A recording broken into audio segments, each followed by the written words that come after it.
રાજકોટ શહેરના સહજાનંદ ઇન્ડસ્ટ્રીયલ એરિયામાં માત્ર 10 વર્ષની સગીરા સાથે નિર્લજ્જ વર્તન અને જાતીય શોષણની અત્યંત ચોંકાવનારી ઘટના બની।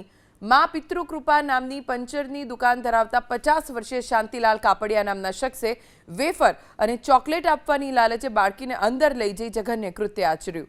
જો કે સમગ્ર મામલે આરોપીની દુકાનમાં કામ કરતા કારીગરને બાળકીની માતાને હકીકત જણાવતા ભાંડો ફૂટતા તેને ફરિયાદ નોંધાવતા પોલીસે તાત્કાલિક આરોપીની ધરપકડ કરી છે।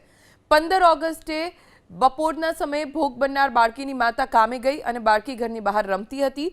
તે સમયે દુકાનમાં એકલો રહેતો આરોપી શાંતિલાલ, જેણે બાળકીને જોઈ પોતાની દાનત બગાડી, ચોકલેટ અને વેફરના પેકેટની લાલચ આપી પંચરની દુકાનમાં અંદર બોલાવી, જ્યાં દુકાનની અંદર લઈ ગયા બાદ આરોપીએ બાળકીને ટેબલ નીચે બેસાડી જાતીય શોષણ કર્યું। આ દરમિયાન પંચરની દુકાનમાં નોકરી કરતા એક યુવકને શાંતિલાલની પ્રવૃત્તિ પર શંકા ગઈ। જ્યારે માસૂમ બાળકી દુકાનની બહાર નીકળી ત્યારે તે યુવકે તેની પૂછપરછ કરતા બાળકીએ પોતાની સાથે ઘટેલી આખી આપવીતી જણાવી।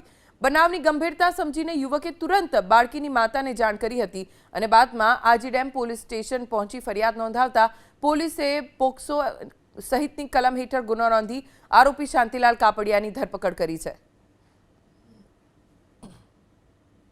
પિતૃકૃપા પંચરની દુકાન છે, ત્યાં આ કામનો આરોપી છે શાંતિલાલ મોહનલાલ કાપડિયા।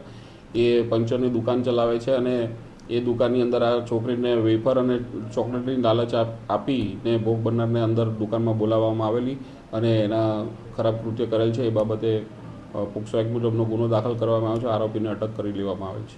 આ જે પંચરની દુકાન છે ત્યાંમાં એક સાહેબ છે જે એના અંડરમાં કામ કરે છે, આરોપીના આલોકગીરી નામ છે એનું, બાવાજી છે। તો એને એની માતાને જાણ કરી કે આ રીતે તમારી છોકરી સાથે આ આરોપી છે ખરાબ સંબંધ રાખે છે અને ગંદુ કામ કરે છે। જે બાબતની એની માતાને જાણ થતાં એની છોકરીને પૂછપરછ કરતાં સત્ય હકીકતને જાણ થયેલી અને આ બાબતે ફરિયાદ કરવામાં